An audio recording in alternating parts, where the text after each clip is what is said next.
මාරයා හොඳටම දන්නවා මේ ශාසනය තව බොහොම ටික කාලයක් පවතින්නේ කියලා. ශාසනයේ අර්ථය.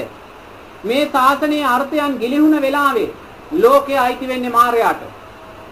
ධර්මයට නෙමෙයි, බුදුරයන් වහන්සේට නෙමෙයි. තේරෙනවද?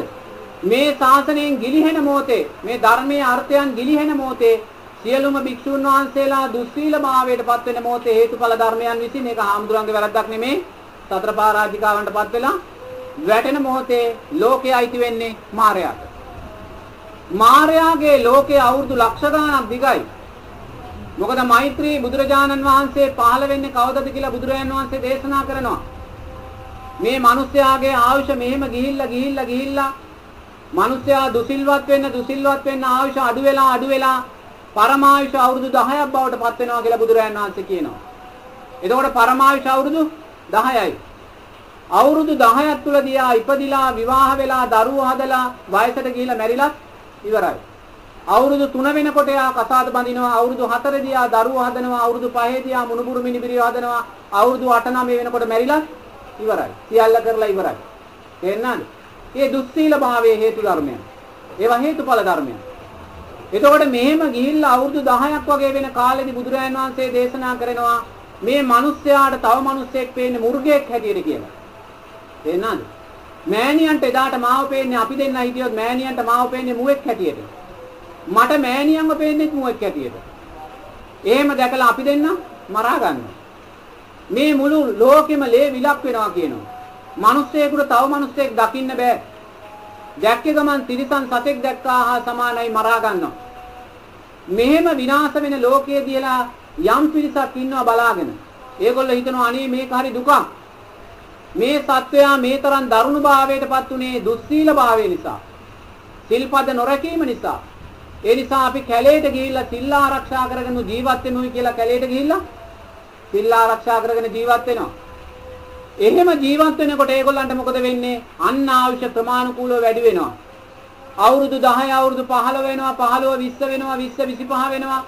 මෙහෙම දකින්නකොට ඒගොල්ලෝ හිතනවා අපේ ආයුෂ වැඩි උනේ සීලය නිසා. ඒ නිසා ඒගොල්ලෝ තව සිල්වත් වෙනවා. තව සීලයට වටිනාකම් දෙනවා. එහෙම සිල්වත් වෙලා බුදුරජාණන් වහන්සේ දේශනා කරනවා අවුරුදු 80000ක් වයස මිනිස්සු බිහි වෙනවා. පරමායුෂ අවුරුදු 80000යි. ඒ පරමායුෂ අවුරුදු 80000ක් බිහි වෙන කාලේ තමයි මෛත්‍රී බුදුරජාණන් වහන්සේ ලෝකේ පහළ වෙන්නේ. එහෙනම් බලන්න මෛත්‍රී බුදුරජාණන් වහන්සේ පහළ වෙන්නේ තව අවුරුදු ලක්ෂ කීයක් යයිද කියලා නේද? කොච්චර යයිද? නමුත් මේක මායя දන්නවා අපිට වඩා හොඳට. තේරුණාද? අපි දවස් සුමාන මාස අවුරුදු කියලා කාලෙ මැන්නට මායя සති මාස අවුරුදු වලින් කාලෙ මරින්නේ නැහැ. එයා කාලෙ මනින්නේ අවුරුදු ලක්ෂ වලින් කල්ප වලින්. තේරුණාද? බුදුරජාණන් වහන්සේලාට අයිති කාලය හරිම සීමා සහිතයි. අපේ බුදුරජාණන් වහන්සේගේ ශාසනයට අයිති අවුරුදු 2700ක් විතර වෙන්න පුළුවන්.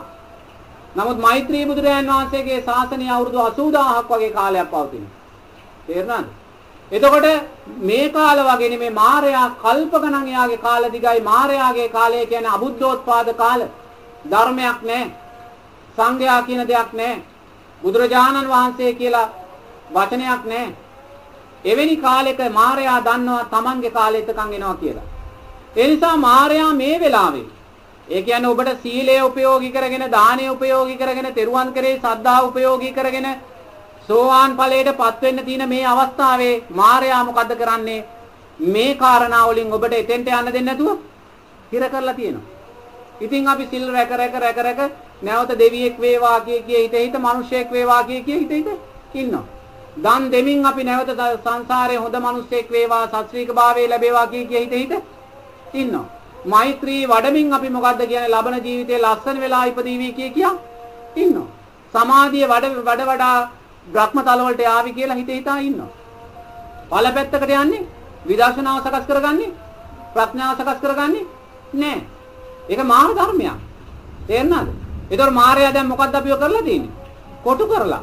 කොතනද කොටු කරලා තියෙන්නේ? සීලය තුල, දානය තුල, තෙරුවන් කරේ ශ්‍රද්ධාව තුල, මෛත්‍රිය තුල, සමාධිය තුල. මෙතන කොටු කරලා මායя අපිව තියලා තියෙන්නේ මොකද? එයා දන්නවා මෙතන කොටු කරලා තියලා මේගොල්ලෝ ඒ භවය තුල කොතෙන්ට හරි දැම්මොත් දිව්‍ය ලෝකයකට හරි මනුස්ස ලෝකයට හරි ශාසනය අහවෙරිච්ච දැනදී එයාගේ ලෝකය කියලා. බලන්න කොච්චර කපටිද කියලා. තේරුණාද? තේරුණාද? ඒකයි කිව්වේ දානීය කියන දේ මාර ධර්මයක් වෙනවා. සීලය කියන දේ මාර ධර්මයක් වෙනවා. මෛත්‍රිය කියන දේ සමාධියත් මාර ධර්මයක් වෙනවා. බුදුරජාණන් වහන්සේ කිව්ව ආකාරයට ගොනු කරගත්තේ නැත්තම් අපි මේසා මේ භව ගමනේ මැරෙමින් නිපදෙමින් ආවේ ඇයි? දානයත් සීලයත් මායයට අවශ්‍ය විදියටයි අපි සිද්ධ කළේ.